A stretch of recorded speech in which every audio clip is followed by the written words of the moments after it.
Taib, Alhamdulillah, Alhamdulillah, saya mengajak para pendengar IKIM FM ini untuk kita terus tingkatkan rasa syukur kita pada Allah. Alhamdulillah, kita telah pun dapat melalui beberapa proses program daripada Rejab, Syaban, Ramadan. Kini kita berada di penghujung Syawal. Cuma saya nak mengajak para pendengar untuk kita tidak mengakhirkan perkara puasa ini dengan tamatnya Ramadan, kita pun tamatkan puasa. Sedangkan ada lagi program puasa yang masih menjadi program yang kita perlu jadikan pengisian. Kerana ibadat puasa ini satu ibadat yang unik, yang perlu kita berikan juga penekanannya. Seperti mana kalau kita solat, kita jangan berhenti dalam hanya solat fardu. Kita kena buat juga solat-solat sunat sebagai mengiringi dalam ibadat kita. Contohnya sunat-sunat qabliyah, sunat ba'diyah dan sebagainya. Begitu juga dengan puasa. Selain daripada puasa wajib Ramadan, maka kita di sana ada puasa-puasa sunat. Maka puasa sunat ni perlu kita lakukan dalam kita berusaha untuk menambahkan lagi. Kalau kita kata perniagaan kita nak tambah keuntungan demi keuntungan. Biarpun kita berjaga sampai lewat malam, tapi kita terus mendapat keuntungan. Begitulah dengan ibadat puasa. Kerana kalau kita lihat, puasa itu sendiri adalah satu usaha untuk kita memberikan tekanan kepada nafsu kita. Jangan kita biarkan nafsu kita memerintah kita. Kalau nafsu sudah dapat menawan hati kita dan menjadikan tempat pemerintahannya, dan dia akan memberikan arahan-arahan ke mata, telinga, mulut, tangan, maka kita berada dalam keadaan bahaya. Kalau nafsu menjadi pemerintah, maka akal kita pertama sekali akan dikurung. Nafsu akan bawa akal kita terkurung dalam penjara. Jadi nafsu akan kontrol. Di ketika itu akal kita tidak lagi berfungsi. Kita tak boleh berfikir jauh. Kita hanya berfikir untuk sesuatu yang dekat kita. Yang kita nampak, itulah yang kita risaukan. Benda yang lebih jauh, lebih-lebih lagi alam yang akan kita pergi, kita tak nampak. Sebab nafsu sudah kontrol. Macam mana kita nak berikan sedikit tekanan supaya nafsu kita tidak terus bermaharajalela. Kita memang manusia, tak boleh lari, manusia ada nafsu. Kerana ini yang membezakan manusia dengan malaikat. Malaikat makhluk yang tidak ada nafsu. Kita ni manusia, makhluk yang ada nafsu. Tapi jangan nafsu kita memerintah. Dia menjadi tawanan. Kita bagi dia ruang, kita bagi dia laluan, tapi dia bukan pemerintah kita. Maknanya kita hadkan. Kerana nafsu ini dia tak ada lain melainkan apa yang dia ajak, melihat perkara-perkara yang tidak baik, mendengar perkara-perkara yang tidak baik, berkata-kata dan sebagainya. Dengan sebab itu, antara langkah untuk kita memberikan tekanan pada nafsu, caranya dengan berpuasa. Jadi puasa sunat itu adalah satu amalan. Kita ada 4 jenis sunat. Satu sunat tahunan. Sebagai contoh, puasa sunat Syawal. Ini sunat tahunan, 6 hari dalam bulan Syawal. Masih lagi ada. Walaupun kita tengok ramai lagi orang menyambut raya di sana sini dengan majlis-majlis terbuka, tapi ada ramai juga yang lupa tentang puasa 6. Maka puasalah dengan puasa 6. Kerana puasa 6 ni boleh digabungkan. Dengan Isnin boleh dimasukkan sekali, dengan Qadha boleh dimasukkan sekali dalam puasa 6. Kadang-kadang kita buat 2 dalam 1, 3 dalam 1 dalam puasa 6. Kemudian kita ada lagi puasa 9 Zulhijjah, puasa Muharram dan sebagainya. Ini adalah puasa tahunan. Kita ada puasa bulanan, 13, 14, 15 atau 28, 29, 30. Ini bulanan, bulan Islam. Tiap-tiap bulan 3 hari di pertengahan, 3 hari di penghujungnya. Ataupun kita ada puasa mingguan, Isnin, Khamis, Isnin, Khamis. Ataupun harian, 1 hari puasa, 1 hari kita buka. 1 hari puasa, 1 hari kita buka. Jadi agenda puasa jangan henti. Jangan hanya Ramadan, teruskan. Saya lihat ada sepotong hadis. Baginda pernah diriwayatkan bersabda. Kata baginda ada 4 ibu. Mana ada 4 ibu dalam penyelesaian hidup kita. Pertama, ibu ubat. Kita ni kalau di Malaysia memanglah di luar negara sana orang mati kerana tak cukup makan. Kadang-kadang terpaksa berebut-rebut untuk dapatkan makanan sampai kepada mati ada. Tapi kita di sini kerana lebih makan. Kerana terlebih makan. Macam-macam. Kalau musim raya baru ni kita boleh tengok lah. Antara tempat yang kita boleh kunjung, kita boleh tengok hospital-hospital. Bertambah-tambah pesakit-pesakit yang telah melebihi makan. Berbagai-bagai makan tanpa had. Jadi sebab itu kata Nabi, ubat kepada segala jenis ubat. Ibu kepada segala jenis ubat. Iaitu kurangkan makan. Kalau kita tak jaga makan, makan ubat macam mana pun tak jadi. Sebab itu kita kena kurangkan makan. Macam mana nak kurangkan makan? Dengan puasa. Yang kedua Nabi kata, ibu kepada adab. Macam mana kita nak bentukkan adab, akhlak kita, nak bagi jadi cantik, comel, molek. Iaitu ibu dia ialah kurangkan bercakap. Jangan kerja nak bercakap aja. Kawalkan sikit mulut kita, kurangkan cakap. Banyakkan zikir. Yang ketiga, ibu ibadat. Macam mana kita nak dapat kekhusyukan ibadat kita, lebih perhatian, maka kita kena kurangkan dosa. Kena jaga, jangan kita biarkan kita terus bergelombang dalam dosa. Ibadat kita tak akan membawa erti. Dan yang keempat, ibu kepada keinginan. Kita ni macam-macam keinginan, macam-macam kemahuan kita, kehendak kita. Macam mana kita nak dapat semua itu? Ibu dia ialah sabar. Kerana tanpa sabar, apa pun tak dapat. Jadi saya mengajak para pendengar, marilah kita isi ruang-ruang sementara Ramadan yang akan datang, akan kita bertemu lagi untuk tahun berikutnya. Maka isilah dengan puasa-puasa sunat. Mudah-mudahan dengan puasa sunat ini kita menjadi lebih sihat. Nabi kata, sumu tasihhu, puasalah kamu, nescaya kamu sihat. Maka insya-Allah dengan kesihatan badan, berbagai lagi agenda dan program yang dapat kita isi insya-Allah. Terima kasih Ustaz. Itu tadi apa yang dapat kita sampaikan khusus untuk pendengar kiranya untuk bersama dalam Tanzimul Ibadah bersama-sama dengan saya bagi Ustaz Fazli Ayamani waktu ini. Dan sudah tentunya secara walaupun kita dah melepasi hampir separuh daripada bulan Syawal, untuk mengekalkan momentum ibadah kita daripada bulan Ramadan, sebenarnya banyak pilihan untuk kita melaksanakan ibadah yang sama, itu puasa sunat dan sebagainya seperti yang diterangkan oleh Magi Ustaz. InsyaAllah mendalami kemusykilan anda sebentar je lagi untuk memperelokkan atau menyempurnakan ibadah puasa solat kita insyaAllah. Sebentar lagi bersama dengan Magi Ustaz menjawab kemusykilan anda seperti biasa, talian, Facebook dan juga pesanan ringkas. Jangan ke mana-mana, terus setia bersama kami di Radio Institut Kefahaman Islam Malaysia. Adakah kau tahu siapakah mereka jiran tetanggamu? Pernahkah engkau melihat apakah dalam sendu atau sendawa? Beban ditanggunginya, beri saja peluang untuk menebus kesalahannya yang lalu. Sesekali diuji hingga tak berdaya langkahku. Itu sebenarnya nikmat kasih sayang darimu. Di mana sahaja anda berada ketika ini, terima kasih terus setia bersama kami. Untuk makluman pendengar kiranya pertemuan kepada waktu ini untuk kita jawab kemusykilan anda secara langsung di IKIM FM talian 0362051500 maupun di laman Facebook kita di IKIM.FM dan pesan ringkas hantarkan ke 39111.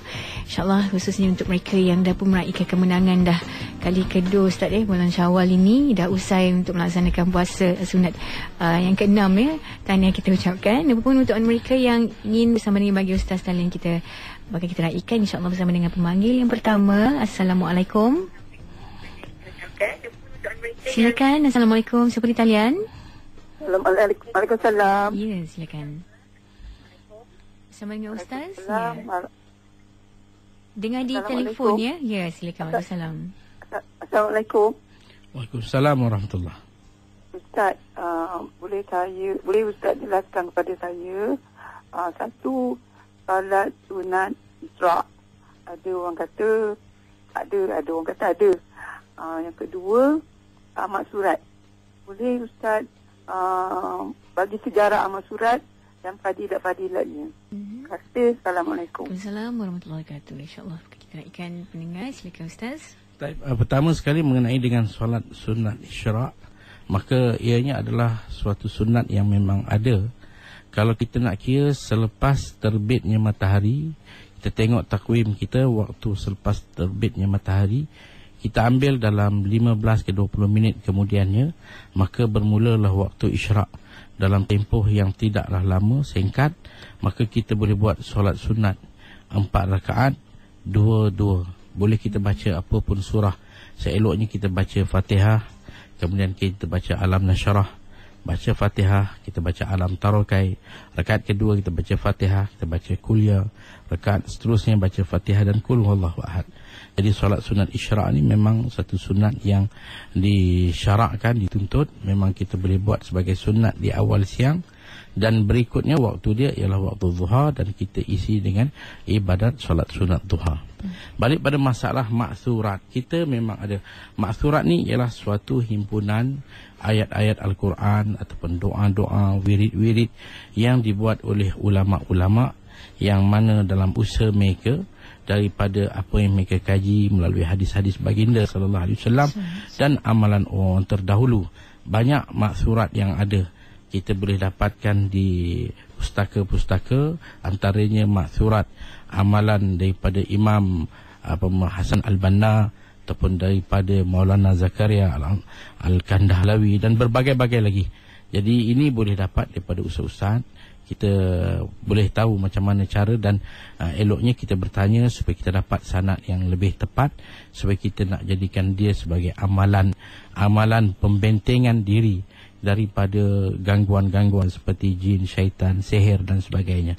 Maka ini suatu yang memang dituntut, bacaan-bacaan ayat-ayat Al-Quran yang kita jadikan sebagai wirid dan amalan kita. Terima kasih Ustaz. Saya menjawab persoalan untuk pertama kali ni kita bersama dengan pemanggil, dan berikutnya insyaAllah si talian 0362051500. Assalamualaikum. Silakan bersama dengan Ustaz. Assalamualaikum Ustaz. Waalaikumsalam warahmatullahi. Pertamanya saya nak tanya mengenai puasa selang sehari. Ya. Tak ada detail. Kalau misalnya pada hari itu kita tak dapat, kita sakit misalnya kan. Jadi bagaimana cara untuk meneruskannya? Kemudian mengenai solat, mengenai ambil uduk tu, membasuh telinga tu sunat kan. Tapi cara yang terbaik adalah kita ambil dua-dua sekali ataupun kanan dahulu.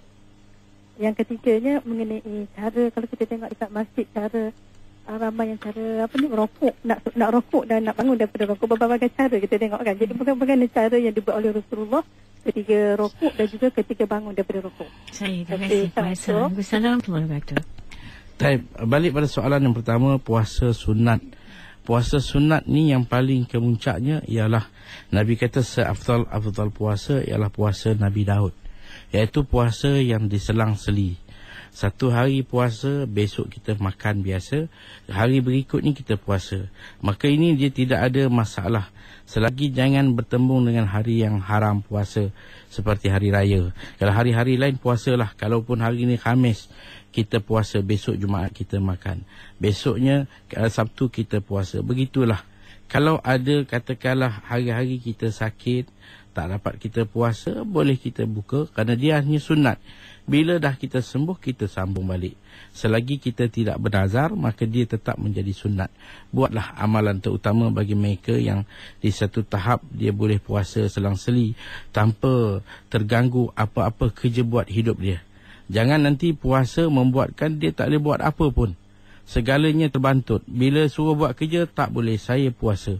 Itu jangan sampai puasa mengganggu kita. Kita puasa tapi pergi pejabat, urusan anak, urusan segala-galanya jalan macam biasa dengan senyuman. Jangan puasa kita dah mula kerja nak marah aje. Awak tak tahu ke saya ni puasa? Jadi kita janganlah begitu puasa kita sampai menjadi penghalang. Kita puasa ni nak didik diri, nak didik nafsu, nak beri tekanan, bukan kita nak layan nafsu kita dengan marah dan sebagainya. Jadi boleh teruskan. Sakit kita mungkin dapat rehat, kemudian teruskan puasa kita, tak ada masalah. Kemudian balik masalah basuh telinga.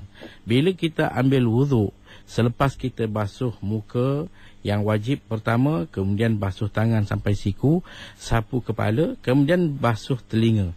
Basuh telinga ni caranya ialah kita selesaikan kepala 3 kali. Kita ambil air di dua tapak tangan kita, kita sapu daripada rambut bahagian depan ke belakang dan balikkan ke depan. Kalau rambut kita tak panjang lah, kita buat 3 kali, sapu kepala. Kemudian telinga ni kita basahkan ke 5 jari. Basah ke 5 jari kanan dan kiri, buatkan serentak.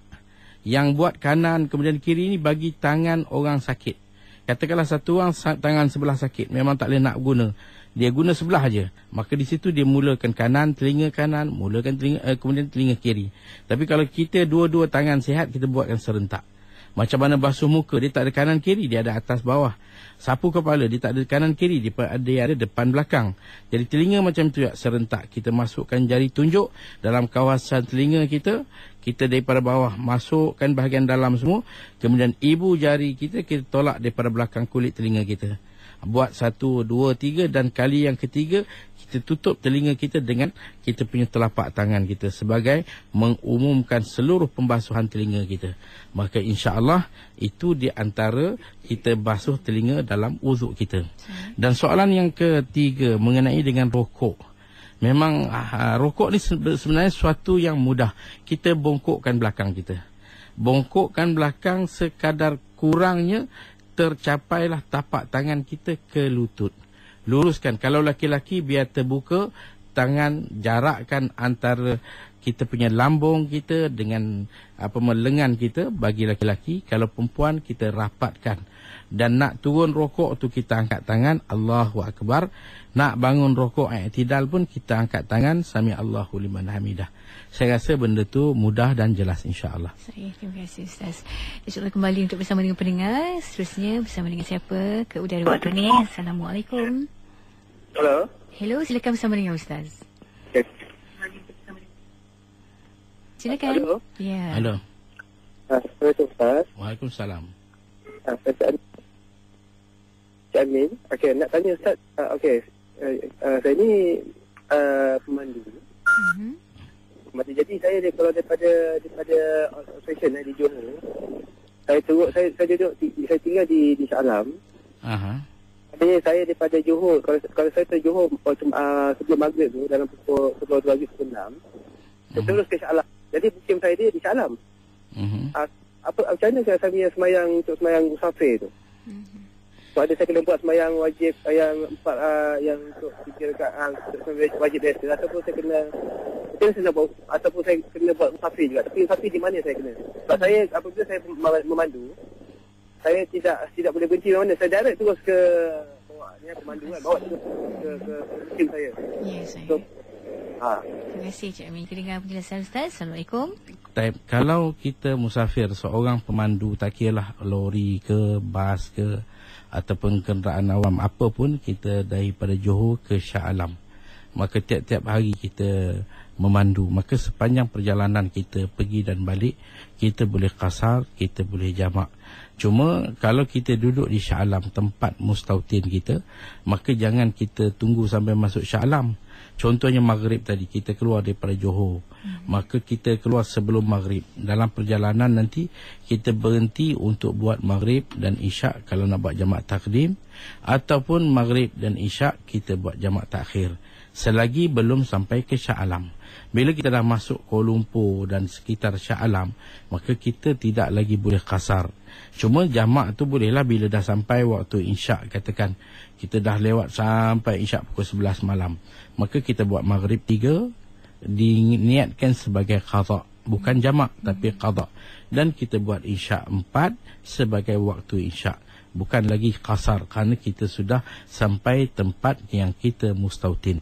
Tapi kalau kita buat macam katakanlah sebelum sampai Kuala Lumpur, di Nilai ataupun mana-mana kawasan bawah sana, maka kita berhenti boleh buat jamak. Maka jamak takdim pun boleh kalau waktu maghrib, atau jamak takhir pun boleh kalau masuk waktu isyak. Cuma kita kena ingat takdim tertibnya adalah wajib buat maghrib dulu, kemudian buat isyak, maghrib 3, isyak 2, ataupun kita buat jamak takhir bila masuk isyak, kita buat maghrib dulu sunat, maghrib dulu 3, kemudian kita buat isyak kita 2. Tapi kalau bagi macam saudara dah sampai ke Shah Alam, maka itu bukan lagi jamak, sebaliknya maghrib dikira qada. Cuma saudara tidak berdosa. Melewatkan solat di sini tidak berdosa disebabkan safar. Cuma maghrib menjadi qada dan isyak kena buat 4. Itu dia punya kedudukan dia. Terima kasih Ustaz. Semoga jelas ya untuk jadikan rujukan, insya-Allah. Kembali untuk pesanan ringkas yang dikirimkan, soalan yang ditimbulkan oleh Syekh Harun Nizam. Dan persoalannya, bagaimana niat untuk penggabungan puasa qada, sunat dan puasa 6 dalam bulan Syawal? Silakan Ustaz. Niat puasa sunat dan puasa wajib, sesuatu yang perlu kita lihat sejelasnya, mudah. Puasa wajib mesti niat daripada terbenam matahari maghrib sehingga sebelum terbit fajar. Sama ada wajib Ramadan ataupun wajib qada ataupun wajib nazar ataupun wajib kafarah. Adapun puasa sunat, kita boleh niat daripada maghrib sehingga besok sebelum tergelincirnya matahari waktu zawal, kita niat puasa. Jadi katakanlah kita sedang berada pada pukul 5 pagi, 4 pagi dan besok kita nak puasa. Saja aku puasa hari ini, maknanya kita dah masuk hari yang kita kata hari Khamis. Sunat saja aku puasa sunat Khamis dan qada Ramadan. Dua-dua sekali kita niat. Ataupun kita niat 3 saja aku puasa sunat Khamis dan Ramadan dan juga sunat Syawal. 3 boleh niat. Yang sunat ni mana saja puasa, niat puasa sunat Syawal, saja aku niat puasa sunat Khamis, maka itu pun dah mencukupi untuk kita hadirkan dalam hati kita dalam melakukan ibadat. Yes, insya-Allah. Terima kasih Ustaz. Satu lagi kemusykilan yang mungkin dapat kita kongsikan bersama dengan pendengar berkenaan dengan waktu kerja panjang ya. Oleh Cik Majid katanya, waktu kerja saya sangat panjang. Balik rumah pun dekat maghrib. Sampai rumah, isteri kata nak pergi surau. Katanya ada majlis ilmu. Jadi apakah yang wajar didahulukan oleh si isteri, sama ada menyambut suami atau ke majlis ilmu tersebut? Silakan Ustaz. Bagi isteri, apa yang penting ialah suami. Kalaupun fardu ain, memang kita kata itu perkara yang utama. Tapi tak semestinya fardu ain hanya tertumpu pada waktu maghrib. Kita sepanjang siang kita ada, sepanjang masa, banyak lagi masa. Jadi eloklah kita sambut suami balik. Kita sambut suami, kita layan suami, sediakan sedikit juadah bagi dia rehat daripada segala penat. Kemudian dia dapat mandi, makan malam. Dan kita galakkan suami, walaupun dalam penat, ajuh kita pergi ke masjid untuk mengisi ruang. Kerana hari ini saya melihat suatu faedah yang sangat besar oleh masyarakat kita ialah kita menghadirkan diri kita ke masjid. Walaupun nak kira penat, memang penat. Tetapi perkara yang membuatkan kita lebih keuntungan. Kerana kita kesuntukan masa. Kerja sepanjang masa. Kita bimbang takut dalam sibuk-sibuk kerja, tiba-tiba datang ajal mati. Tak sempat kita nak siapkan bekalan akhirat. Kita ingat dunia ni kita nak hidup berapa lama. Tapi akhirat kita akan pergi bila-bila masa. Sebab itu saya galakkan, kalaupun kita agak penat, kita pergilah. Korbankan sikit masa. Kerana kita ni tak ada macam mana sahabat-sahabat dulu. Mereka berkorban lebih dahsyat. Mereka berjalan kaki jauh, berbatu-batu, berkilo-kilo. Jauh jarak mereka. Mereka tanpa kenderaan yang cukup. Sampai terpaksa kaki mereka dibalut dengan kain yang mengakibatkan kaki mereka pecah dalam satu pertempuran Zatul Riqa'. Jadi kita ni mudah sangat, masjid sebelah je. Naik motor, naik kereta sampai pergi masjid, dapat maghrib, duduk rehat sekejap, dengar pengajian, solat isyak. Lepas tu kita baliklah untuk bersama dengan keluarga. Kerana kita nak kejar faedah yang kita jangan sampai terlepas, iaitu hadir solat berjemaah. Yes, terima kasih Ustaz. InsyaAllah untuk kita raikan seorang lagi respon kita dalam Facebook kembali untuk bersama dengan Fitri, Ibu Penyayang. Salam Ustaz, boleh tak berdoa dalam sujud terakhir dalam solat wajib lebih kurang 5 minit? Yang difahamkan tidak boleh sujud lama-lama katanya. Silakan Ustaz. Dalam solat kita ada 3 rukun yang kita boleh panjangkan. Selagi kita tidak imam. Kalau kita bukan imam atau kita makmum, jangan sampai ketinggalan 3 rukun. Kalau tidak berlaku perkara ini, kita boleh panjangkan, tak ada masalah. Satunya, kita panjangkan qiyam. Kalau kita sembahyang bersendirian, panjangkan qiyam. Ataupun yang kedua, kita boleh panjangkan rukuk. Atau yang ketiga, kita panjangkan sujud. Ini berlaku kepada Sayyidina Uwais Qarni. Dia kata, la'abudannallaha ibadatal malaikati. Saya akan ibadat pada Allah, ibadat malaikat. Dia akan buat satu malam qiyam yang lebih panjang, sepanjang malam dengan qiyam. Besoknya dia akan buat ibadat sepanjang rokok. Qiyam ada tapi rokok paling panjang. Besok seterusnya dia akan buat ibadat sujud sepanjangnya sujud. Boleh, tak ada masalah. Kalau kita imam, itu kita kena jagalah jemaah. Kalau kita sembahyang bersendirian makmum, kita jangan sampai terlebih daripada 3 rukun. Tapi kalau kita bersendirian, boleh. Jadi kalau nak berdoa dalam sujud, boleh, tak ada masalah. Cuma doa tu naklah doa yang warid, yang datang daripada hadis ataupun ada dalam Quran. Ataupun doa naklah dalam bahasa Arab, walaupun kita melafazkannya, hukumnya boleh. Maka kita berdoalah apa, walaupun kita ulang-ulangkan Rabbana atina fid dunya hasanah, terus kita berdoa, boleh hukumnya, tidak masalah. Terima kasih Ustaz. Dan saya kira persoalan berikutnya masih lagi berkaitan dengan doa daripada Zarifah Watfa. Untuk persoalannya, perlukah Ustaz kita menadah tangan setiap kali berdoa, contoh seperti doa-doa harian? Dan satu lagi soalannya, adakah semua yang hendak kita lakukan seharian mesti dimulakan dengan niat yang baik lillahi ta'ala tiap-tiap hari, mesti, dan tak boleh tidak, katanya. Terima kasih. Silakan Ustaz. Doa ni tak semua doa kita angkat tangan. Macam doa, contohnya doa-doa biasa yang kita nak memakan. Kita baca doa Allahumma barik, tak angkat tangan pun tak ada masalah. Kita ada doa yang kena angkat tangan. Contohnya kalau kita dalam ibadat, dalam lepas salam kita angkat tangan berdoa. Kemudian dalam lepas saja azan kita angkat tangan berdoa. Tapi kalau lain-lain biasa, kita tak angkat tangan pun tak ada masalah. Angkat tangan ini satu kaifiat saja. Memanglah kalau kita nak minta apa-apa pun pada manusia, kita tengok, kita minta duit, minta kunci, kita ulurkan tangan kita. Macam tu kita angkat tangan kepada Allah, kita minta. Jadi adab berdoa ialah mengangkat tangan. Tapi ada ketika tak perlu. Contohnya dalam solat, kita akan baca ihdinas siratal mustaqim, itu doa. Tapi kita tak perlu angkat tangan. Khatib hari Jumaat, dia akan baca doa di penutup khutbah. Maka dia berdoa, tetapi sebaliknya makmum tak mengaminkan. Maka khatib tak perlu angkat tangan. Dia terus dengan pegang tongkat dia berdoa. Tapi makmum saja yang mengangkat tangan. Jadi angkat tangan ni adalah suatu yang sunat. Balik pada masalah niat. Niat ni kalau boleh memanglah setiap perkara kita buat. Apa saja yang kita buat selain daripada yang wajib tu memang tak dapat. Tidaklah solat kena ada niat, puasa kena ada niat, haji kena ada niat, sedekah kena ada niat. Tapi amalan-amalan biasa kita pakai pakaian bukan niat. Supaya niat kita, tujuan kita ialah untuk patuh perintah Allah, menutup aurat kehormatan kita. Makan, kita niat makan kita bukan hanya untuk kenyang kerana kita lapar, tapi niat untuk menguatkan kekuatan untuk kita beribadat. Kita memandu, kita pergi kerja, bangun pagi, sentiasa kita hadirkan. Bahkan kita boleh sentiasa memperbetulkan niat kita setiap masa. Nak tidur malam pun kita niat untuk dapatkan kerehatan badan, supaya besok kita dapat sambungkan lagi. Sebab itu kata Nabi, niyatul mu'min khairun min amalihi. Niat orang beriman ni lebih baik pada amal. Kadang-kadang tak terdaya untuk kita beramal, tak ada kesempayan nak kita, tapi kita ada niat kita. Niat itu akan memberikan kita ada ketika lebih pahala daripada amal kita. Terima kasih Ustaz. Kembali untuk kita naikkan pemanggil, juga maklumat dalam Facebook dan juga pesan ringkas sejurus selepas ini. Berat sekejap je. Jadi jangan ke mana-mana, terus setia bersama dalam Tasminul Ibadah di Radio Institut Kefahaman Islam Malaysia.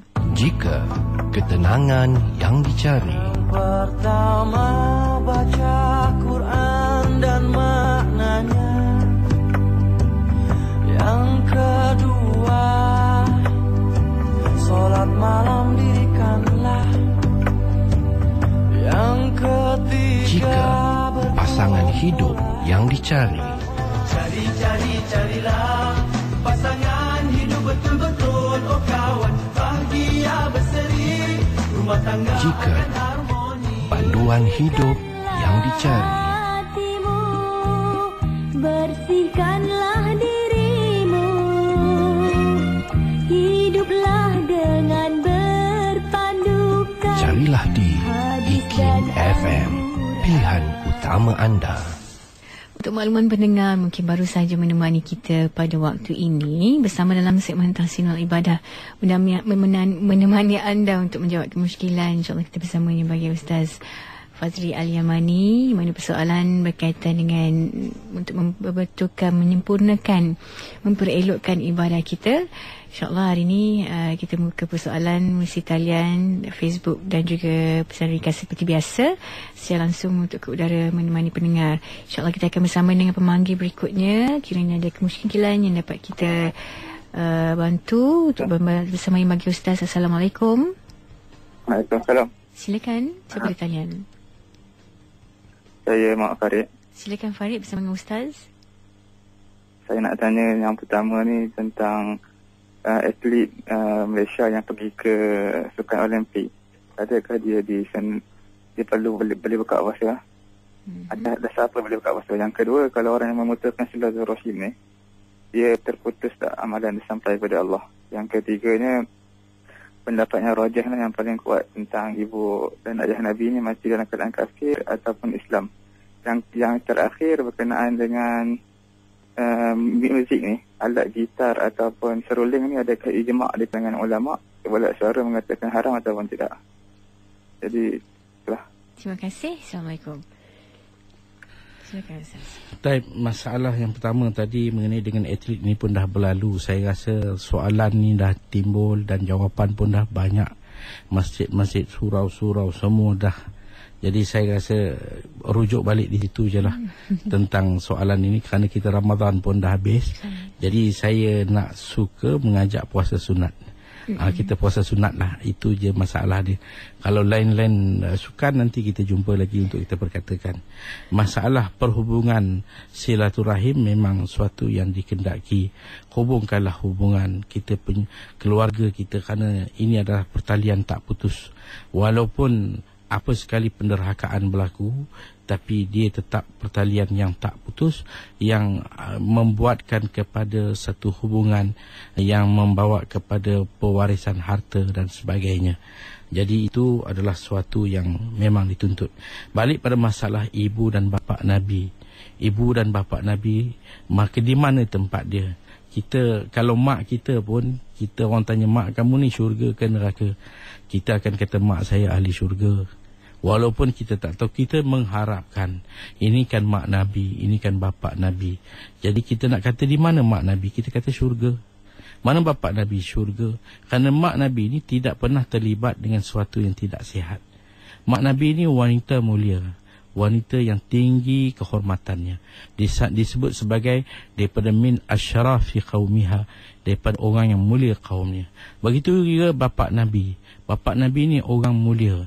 Mana mungkin seorang bapa yang akan melahirkan anak, dan dengan sebab dia datang anak yang akan menjadi paling hebat kekasih Allah, tiba-tiba bapa tu ahli neraka. Tak benda tu tak logik, tak cantik, tak indah. Sehingga dikatakan Nabi Ibrahim pun yang disebut Azar. Sehingga ulama kata itu bukan bapa dia, itu bapa saudara dia. Jadi sebagai adab, kita kalau tanya bapa Nabi di mana, jawablah di syurga. Ibu Nabi di mana, jawablah di syurga. Apakah ada hujah? Ya. Ayat Al-Quran yang paling kuat sekali Allah sebut, wa ma kunna mu'adzibina hatta nab'atha rasula. Kami tidak akan mengutuskan satu kaum, mengazab satu kaum sehingga kami utuskan rasul. Jadi zaman mak dan bapa Nabi ini tidak ada rasul. Zaman fitrah, zaman putus. Allah sengaja angkat Nabi Isa dan sunyikan dunia, gelapkan dunia ini dengan satu ketika yang begitu lama sebelum kedatangan baginda. Jadi untuk menyelamatkan iman kita, maka pendapat ahli sunnah wal jamaah al-Asy'ariyah dan Maturidiyah meletakkan mak Nabi dan bapa Nabi dalam syurga. Kalau ada orang kata nak sebut dalam neraka juga, ikut kamulah. Kalau kamu sanggup mak dan bapa kamu sendiri, kamu kata mak saya pun dalam neraka, katalah. Kerana hujah kamu tidak sekukuh mana ayat Al-Quran yang Allah sebut, kami tidak mengazab satu kaum sehingga kami utuskan Rasul. Lagipun mak Nabi ini tidak pernah terlibat dengan sesuatu yang tidak sihat. Dia bukan peminum arak, dia bukan kaki judi, dia bukan jalang, dia seorang yang mulia. Dalam kitab-kitab sejarah sebut min asyrafi qaum, antara orang yang mulia. Elok adab kita, hormat kita pada Nabi, kita kasih pada Nabi kita, maka kita kata mak Nabi, bapa Nabi dalam syurga. Adapun hadis-hadis yang disebut Nabi kata bapa saya, bapa kamu, hadis-hadis itu ada jawapan dia. Hadis-hadis ini dia tidak boleh terus kita langsung menjadikan hukum sehingga kita rujuk dulu. Apakah kata ulama-ulama dalam mazhab sebagai ahli sunnah wal jamaah, apa kata mereka? Maka mereka akan jawab, hadis ini adalah dimansuhkan, atau hadis ini mungkin baginda pernah beritahu ketika mana Allah belum memaklumkan baginda tentang mak dan bapa baginda dalam syurga. Jadi banyak pendapat yang mana menjadi jawapan kepada hadis yang nak dijadikan hujah, sedangkan ayat Al-Quran lebih kukuh dan lebih mantap. Kemudian balik kepada masalah muzik, memang ini satu khilaf. Jadi kalau nak kira alat muzik yang dibenarkan hanyalah kompang. Tapi khilaf-khilaf yang lain itu saya tak perlu nak sebut lah, kerana kita banyak dengan ulama-ulama yang ada. Jadi lebih kita, sebab saya suka kita memfokuskan kepada tahsinul ibadah, memperelokkan ibadat kita. Jadi lain-lain masalah tu, kerana saya ni orang kecil, orang ilmu cetek sikit. Jadi benda-benda besar ni bagilah ulama-ulama besar. Yang kecil-kecil semayang, wudu, kita boleh perkatakan insya-Allah. Terima kasih Ustaz. Semoga jelas dapat kita jadikan panduan bersama insya-Allah. Kembali untuk pesanan ringkas yang dikirimkan Zulkifli Ibrahim. Persoalannya Ustaz, mana lebih afdal, solat jemaah dengan satu barisan yang panjang sebab kalau di masjid ada masjid yang lebar, atau beberapa barisan pendek di belakang imam? Silakan Ustaz. Kita kata solat berjemaah ni yang afdalnya kita menghampirkan diri kita pada imam. Kalaulah satu saf yang panjang sampai ke hujung, tak dengar apa, berbanding dengan saf yang kedua, kita buat dengar imam. Kita nak dengar imam dan hampir kepada imam. Jadi kalaulah maknanya terlampau panjang, kita buat dua saf. Di depan, bahagian dalam, dan di belakang imam. Satu saf yang kedua. Dapat dengar bacaan imam. Tapi tidak jadi hal kalau kita tak dengar pun. Cuma kita nak dapat faedah dekat dan dengar. Ini membantu kepada kekhusyukan solat kita. Terima kasih Ustaz. Dan kembali untuk bersama dengan pendengar kita, mesti talian waktu ini insya-Allah. Assalamualaikum. Waalaikumsalam. Silakan, kita bersama dengan Bagi Ustaz. Silakan. Silakan. Assalamualaikum. Waalaikumsalam. Ya, silakan. Saya Siti dari Johor. Silakan Bu Siti. Saya nak tanya, sekarang saya ada puasa qada. Dalam bulan Syawal saya puasa, saya niat qada aja boleh? Tak perlu niat puasa 6. Itu saja. Terima kasih. Assalamualaikum. Memang kita kata kalau nak kira daripada sudut seafdal puasa ialah kita selesaikan qada. Katakan satu orang dia ada qada 6 hari dan nak puasa 6.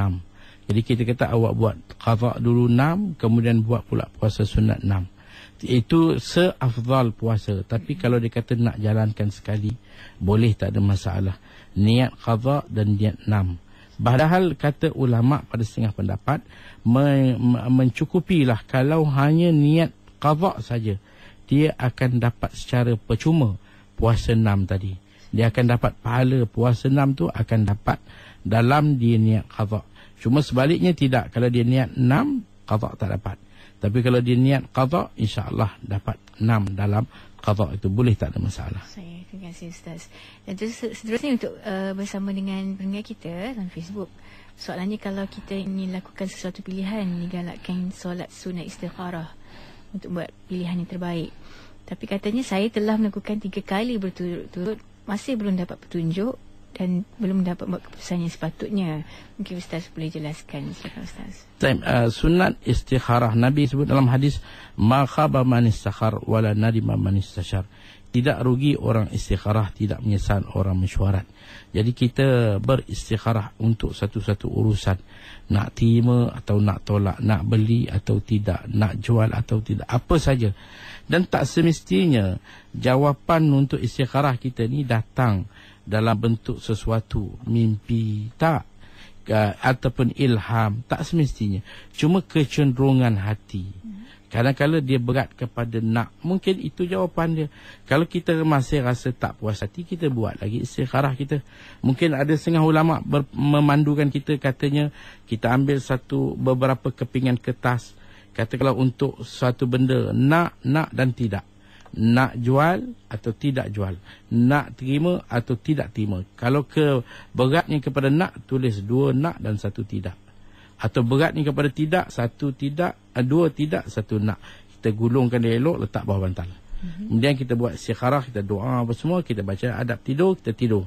Bangun pagi, kita baca doa pagi, kita angkat, masukkan tangan kita, ambil 1, tengok. Maka dia kata di sana nak sebagai contoh.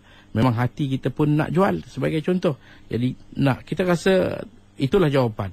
Kita rasa hati kita ni terpanggil untuk menyahut panggilan nak tadi, maka kita buat. Kerana dia tidak menjadi satu yang mewajibkan. Kerana ini bukan wahyu. Ini hanya suatu kecenderungan hati untuk memberikan kita. Kalaupun apa berlaku kemudian, kita jangan rasa menyesal.